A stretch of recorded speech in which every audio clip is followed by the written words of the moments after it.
আধুনিক পৃথিবীর যে কোনো যুদ্ধের দিক যদি আপনি তাকান, সব জায়গা জুড়ে খুঁজে পাবেন এয়ার পাওয়ারের ডমিনেশন। যে দেশের এয়ার পাওয়ার যত বেশি শক্তিশালী, সে দেশ তত বেশি এগিয়ে।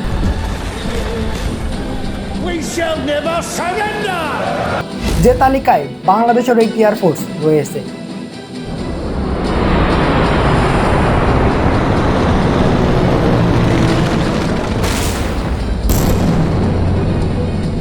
গত কয়েক দশকে যে দেশ এয়ারফোর্সকে যত বেশি শক্তিশালী করেছে, যুদ্ধক্ষেত্রে সে দেশ তত শক্ত অবস্থানে পৌঁছে গেছে আজকের দিনে এসে। সেটা বলেন আপনি ড্রোন, মিসাইল কিংবা ফাইটার জেটের কথা। ইরান ইসরায়েল যুদ্ধ কিংবা ভারত পাকিস্তান রিটালিয়েশন, সব জায়গা জুড়ে আপনি একটা জিনিসে খুঁজে পাবেন, সেটি হলো এয়ার পাওয়ারের ডমিনেশন। ভারত পাকিস্তান যুদ্ধে পাকিস্তান ভারতকে এয়ার পাওয়ারে এতটাই ডমিনেট করেছে যে মুহূর্তের মধ্যে ভারতের 6টি ফাইটার জেট পাকিস্তান ভূপাতিত করে দিয়েছে।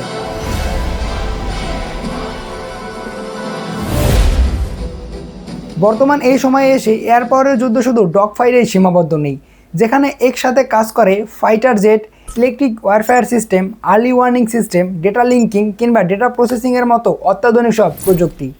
এর সাথে যুক্ত হয় আধুনিক স্যাটেলাইট। ঠিক এরপরই আসে একটি দেশের এয়ারম্যানদের নাম, যারা এই পুরো প্রযুক্তিকে সুচারুরূপে কন্ট্রোল করে। এই সময় এসে এতগুলো প্রযুক্তি সিস্টেমের মধ্যে আপনার যদি একটি সিস্টেমেও দুর্বলতা থাকে বা গ্যাপ থাকে, তাহলে আপনার যুদ্ধক্ষেত্রে পরাজয় নিশ্চিত, যেটি আপনি ভারতকে দেখলে ক্লিয়ার বুঝতে পারবেন। যদি পাকিস্তানের জায়গায় ভারত আগামী দিনগুলোতে বাংলাদেশে অ্যাটাক করে, তাহলে বাংলাদেশের কি হবে? বাংলাদেশের এয়ার পাওয়ার কতটুকু আছে কিংবা এয়ার ডিফেন্স বলতে আসলে কি রয়েছে, তা দিয়ে ভারতের বিপক্ষে দাঁড়ানো আদৌ সম্ভব কিনা, এই সব কিছু জানানোর চেষ্টা করবো আমরা আজকের এই ভিডিওতে। আজকের ভিডিওটি খুব গুরুত্বপূর্ণ হতে চলেছে, তাই এনজয় করুন পুরো ভিডিওটি। বাংলাদেশের এয়ারফোর্স নিয়ে কথা বলতে গেলে শুরুতেই মনে পড়ে যায় বাংলাদেশের লিভিং ইগলদের কথা। যে তালিকায় সর্বপ্রথম রয়েছে স্যার সাইফুল আজম। তার বীরত্বপূর্ণ ডগ ফাইটিংয়ের সামনে পৃথিবীর কোনো ফাইটার যে টিকতে পারেনি কোনো পাইলটও। যে তালিকায় রয়েছে আমেরিকা, ইসরায়েলের মতো পরাশক্তিদের অত্যাধুনিক সব ফাইটার জেটগুলো।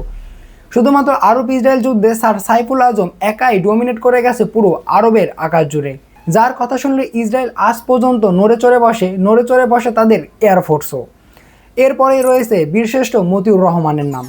এরা এটাই প্রমাণ করে দিয়ে গেছে যে বাংলার আকাশ ঝাঁপিয়ে বেড়ানোর মতো সাহসী সন্তানদের বাংলার মাটিতে না কোনোদিন অভাব ছিল, না আগামী দিনগুলোতে কোনোদিন অভাব হবে। শুধু অভাব হবে একটি জায়গায়, সেটি হলো প্রযুক্তি। বর্তমান সময়ে এসে সেই পুরাতন দিনের ডগ ফাইট রীতিমতো প্রযুক্তির কাছে অসহায় হয়ে পড়েছে, কারণ এখন বিমানগুলো আর ডগ ফাইট করে না, দুটি দেশের সীমান্ত থেকে 300 থেকে 400 কিলোমিটার দূরে বসে একটি আরেকটিকে গুলি করে কিংবা ফায়ারিং করে নিচে নামিয়ে আনে, যেটি আপনি ভারত পাকিস্তান যুদ্ধে খুব ক্লিয়ার দেখতে পেয়েছেন, যেখানে ভারত এবং পাকিস্তান দুই দেশের এই বিমান বাহিনী কোনো দেশের বর্ডার অতিক্রম না করে দু দেশে বসেই তাদের ডগ ফাইট চালায় মিসাইল এবং গুলির মাধ্যমে। এবার একটু তাকানো যাক বাংলাদেশের এয়ারফোর্স এবং তাদের প্রযুক্তি নিয়ে। বাংলাদেশের এয়ারফোর্সের দিক তাকালে আপনি দেখবেন এখানে নেই বলতে কোনো কিছুই নেই। আমাদের নেই স্যাটেলাইট সিস্টেম, নেই ইলেকট্রিক ওয়ারফেয়ার সিস্টেম, নেই এয়ারবর্ন আর্মি সিস্টেম, নেই ডেটা ইন্টেলিজেন্স, নেই ডেটা লিঙ্কিং কিংবা ডেটা প্রসেসিংয়ের মতো কোনো সিস্টেম, নেই তেমন শক্তিশালী হার্ডওয়্যারও। বাংলাদেশের অ্যাটাক ফাইটারদের হিসাবে রয়েছে মাত্র 4টি MiG-29 এবং এগুলো সবগুলোই হলো 4র্থ প্রজন্মের। সব দেশ যখন এটিকে অবসরে পাঠিয়ে দিয়েছে, তখন এটাকে নিয়ে আমরা গর্ব করছি এবং এটিকে আমাদের প্রধান অস্ত্র হিসাবে তৈরি করে রেখেছি। রাশিয়া ইউক্রেন যুদ্ধের দিক যদি আপনি তাকান, ইউক্রেন রাশিয়ার কাছ থেকে এতটা ডমিনেট হওয়ার পরেও আজ পর্যন্ত তারা তাদের MiG-29 আকাশে উড়ানোর মতো সাহস দেখায়নি, কারণ MiG-29 রাডার সিস্টেম এতটাই দুর্বল যে তাকে কেউ ক্ষেপণাস্ত্র মেরেছে কিনা বা তাকে কেউ অ্যাটাক করছে কিনা এটা পর্যন্ত সে ধরতে পারে না।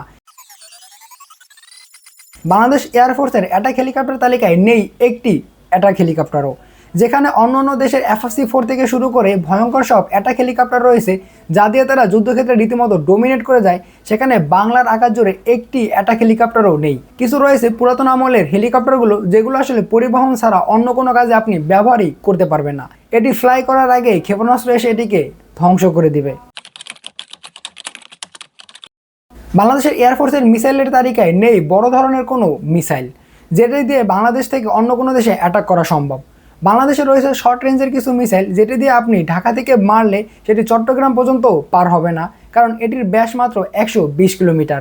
এছাড়া যতগুলো আছে সবই শর্ট রেঞ্জের মিসাইল, যা দিয়ে আপনি আর যাই করেন বাংলাদেশের মতো দেশকে প্রতিরক্ষা করা সম্ভব না। একবার চিন্তা করেন, বাংলাদেশ একটি দেশ হয়েও যেই মিসাইল অর্জন করতে পারেনি, হুতি, হিজবুল্লাহ কিংবা হামাসের মতো বিচ্ছিন্নতাবাদী গ্রুপের যে মিসাইল রয়েছে তার সাথে টেক্কা দেওয়ার মতো সমর্থ বাংলাদেশের এয়ারফোর্সের কিংবা বাংলাদেশের হাতে ওরকম কোনো মিসাইল সিস্টেমই নেই যা দিয়ে এই বিচ্ছিন্নতাবাদী গ্রুপকে সে ট্যাকেল দিতে পারে। বর্তমান সময়ে যুদ্ধক্ষেত্রে সবচেয়ে গুরুত্বপূর্ণ হয়ে উঠেছে ড্রোন সিস্টেম। যে দেশের কাছে যত শক্তিশালী ড্রোন সিস্টেম রয়েছে সে দেশ যুদ্ধক্ষেত্রে তত বেশি এগিয়ে, কারণ কম খরচে আপনি এখানে অ্যাটাক করতে পারছেন, ফাঁকি দিতে পারছেন শত্রুর রাডার সিস্টেম, ফাঁকি দিতে পারছেন শত্রুর এয়ার ডিফেন্স সিস্টেম পর্যন্ত। যে তালিকায় বাংলাদেশের কোনো অ্যাটাক ড্রোন নেই। কিছু রয়েছে বাইরাক্তার ড্রোন যা দিয়ে আপনি গোয়েন্দা কাজ ছাড়া অন্য কোনো অ্যাটাক কাজে ব্যবহার করতে পারবেন না।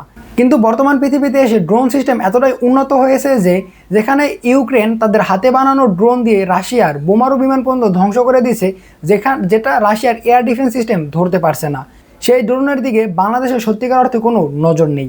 যদি নজর থাকতো তাহলে আধুনিক অন্তত কয়েক ডজন অ্যাটাক ড্রোন থাকার কথা ছিল বাংলাদেশের এয়ারফোর্সের কাছে, এবং যেটি দিয়ে অন্তত শত্রু রাডার ফাঁকি দিয়ে তার গুরুত্বপূর্ণ স্থাপনায় হামলা চালানো যেত। কিন্তু সেই তালিকায় বাংলাদেশের একটি অ্যাটাক ড্রোনও এখন পর্যন্ত নেই, যা দিয়ে বাংলাদেশ গর্ব করে বাইরাক্তার ড্রোন নিয়ে। সেটি আপনি রাশিয়া ইউক্রেন যুদ্ধের দিক যদি তাকান, ইউক্রেন সেটি ব্যবহারই করতে পারেনি রাশিয়ার বিরুদ্ধে, কারণ রাশিয়ার S-400 ক্ষেপণাস্ত্র ব্যবস্থা এতটাই উন্নত যে এই ড্রোন সিস্টেমগুলো খুব সহজেই ধরে ফেলতে পারে এবং এটিকে ধ্বংস করে দিয়েছে নিমিষেই। আপনি যদি বাংলাদেশের এয়ার ডিফেন্স সিস্টেমের দিক তাকান তাহলে এখানে কিছুই নেই। আপনি এমন একটি এয়ার ডিফেন্স এখানে খুঁজে পাবেন না যা দিয়ে শত্রু অ্যাটাক করলে আপনি তা ফিরাতে পারবেন, কিংবা শত্রু এসে এখানে অ্যাটাক করলে বা শত্রুর বিমানকে আপনি ঘায়েল করতে পারবেন। এই সব কিছু শেষ করে আপনি যদি ক্যালকুলেশনের দিক তাকান, আপনি এখানে কোনো কিছুই খুঁজে পাবেন না। এখানে নেই ফাইটার জেট, নেই অ্যাটাক হেলিকপ্টার, নেই স্যাটেলাইট সিস্টেম, নেই এয়ারবর্ন আর্লি সিস্টেম, নেই ডাটা লিঙ্কিং, নেই ডাটা ইন্টেলিজেন্স, কিংবা নেই এয়ার ডিফেন্স সিস্টেম। এরকম একটা এয়ারফোর্সকে নিয়ে আপনি কিভাবে কল্পনা করেন যে আপনি বাংলাদেশের মতো একটি দেশকে আপনি সেভ করবেন, যেখানে বাংলাদেশের চারদিক জুড়ে রয়েছে আমাদের শত্রু দেশ ইন্ডিয়া, যে ইন্ডিয়া আমাদের ল্যান্ড অ্যাটাক করতে পারে, এয়ার অ্যাটাক করতে পারে, কিংবা বঙ্গোপসাগর থেকে সে নৌঘাটিতেও অ্যাটাক করতে পারে, যেটা ফেরানোর মতো সক্ষমতা যদি অর্জন করতে হতো তাহলে পাকিস্তানের চেয়ে অন্তত 4 গুণ বেশি সক্ষমতা বাংলাদেশের এয়ারফোর্সের দরকার ছিল। কারণ ভারত এবং পাকিস্তান মাত্র একটি বর্ডার শেয়ার করে এবং একটি বর্ডারে তাদের যুদ্ধ হয়, কিন্তু বাংলাদেশে যদি কোনো দিন ভারত অ্যাটাক করে সেক্ষেত্রে আপনি 4 দিক থেকে অ্যাটাক পাবেন, এবং যেটি ফেরানোর মতো ক্যাপাবিলিটি বাংলাদেশের নেই। কথায় কথায় 7 সিস্টারের দখল করার কথা বলাই যেতে পারে, কিন্তু বাস্তবধর্মী যুদ্ধে আসলে এগুলো সবই অসহায় কিংবা কাল্পনিকই থেকে যাবে, কারণ আপনি 7 সিস্টার দখল করার মতো সক্ষমতা রাখেন না। উল্টো আপনি আপনার দেশ হারাবেন মুহূর্তের মধ্যেই। এই কথাগুলো আপনাকে শুধুমাত্র ভয় দেখানোর জন্য না, এটি বর্তমানে বাস্তব। ইন্ডিয়া যেভাবে তার পার্শ্ববর্তী দেশকে অ্যাটাক করার চিন্তা ভাবনা করছে, সে তালিকায় যদি কোনো দিন আগামী দিনে বাংলাদেশ এসে পড়ে তাহলে বাংলাদেশে এটি ফেরানোর মতো ক্যাপাসিটি কোনোভাবেই নেই। আপনি যদি ল্যান্ড যুদ্ধের দিকেও তাকান সেক্ষেত্রে ইন্ডিয়ার কাছ থেকে অনেক বেশি পিছিয়ে রয়েছে বাংলাদেশ। যেখানে ইন্ডিয়া প্রথম 10টি পরাশক্তির মধ্যে একটি, সেখানে বাংলাদেশের তালিকা নেই 40-50টি দেশের মধ্যেও। বাংলাদেশের সাথে যদি আপনি বিচ্ছিন্নতাবাদী গ্রুপ হুতি, হিজবুল্লাহ কিংবা হামাসের তুলনা দেন সেক্ষেত্রে বাংলাদেশ অনেকটা পিছিয়ে রয়েছে। কিন্তু বাংলাদেশে একটি স্বাধীন সার্বভৌম রাষ্ট্র, স্বাধীনতার 50 বছর অতিক্রম করলেও সে আজ পর্যন্ত তার এয়ারফোর্সকে শক্তিশালী করতে পারেনি তার এয়ার ডিফেন্স সিস্টেমকেও শক্তিশালী। যেখানে বাংলাদেশের ইকোনমি $500 মিলিয়ন সুই করে, সেখানে বাংলাদেশের এয়ারফোর্সের এই একটি অবস্থা। গত কয়েক দশক ধরে বাংলাদেশের এই হজবরলা এয়ারফোর্স নিয়ে আমরা রীতিমতো শান্তিতে ঘুম দিচ্ছি, কিন্তু এই ঘুম কতদিন?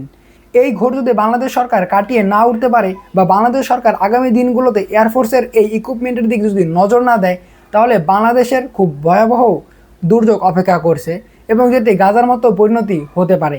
গাজায় তবু হামাসের মতো গ্রুপ রয়েছে যারা তাদের নিজেদের তৈরি করা ড্রোন, মিসাইল কিংবা প্রযুক্তি দিয়ে ইসরায়েলকে নাস্তানাবুদ করেছে। সেই তালিকায় বাংলাদেশের কিছুই আপনি খুঁজে পাবেন না, শুধুমাত্র সেখানে ধ্বংসস্তূপ ছাড়া আপনার চোখে কিছুই পড়বে না। তো ধন্যবাদ, আজকের ভিডিও এই পর্যন্তই। দেখা হবে অন্য কোনো দিন অন্য কোনো ভিডিও নিয়ে।